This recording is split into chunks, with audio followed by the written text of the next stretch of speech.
Supreme court ने Reliance foundation के Vantara wild life rescue centre Jamnagar की तहकीकात के लिए एक खुसूसी तहकीकाती टीम तश्कील देने का हुक्म दिया है।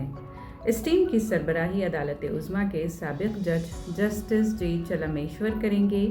टीम में साबिक चीफ जस्टिस राघवेंद्र चौहान, साबिक मुंबई पुलिस कमिश्नर हेमंत नगराले और कस्टम्स के अफसर अनीश गुप्ता भी शामिल होंगे।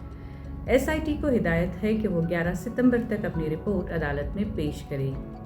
टीम जानवरों की खरीदो फरोख्त, खुसूसन हाथियों की मुंतकली, वाइल्ड लाइफ प्रोटेक्शन एक्ट 1972 और ज़ू के क़वानीन के तामील का जायज़ा लेगी।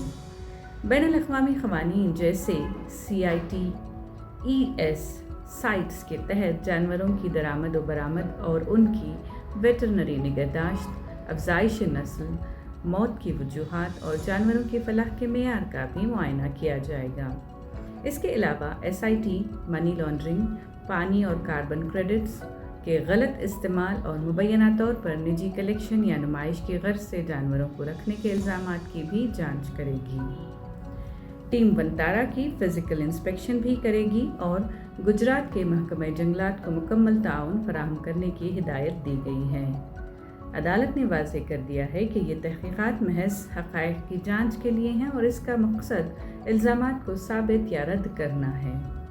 अदालत ने कहा कि अगरचे दरख्वास्त गुज़ारों के पास ठोस सबूत नहीं हैं, लेकिन इल्ज़ामात के पेश नज़र गैर जानिबदाराना जांच ज़रूरी है।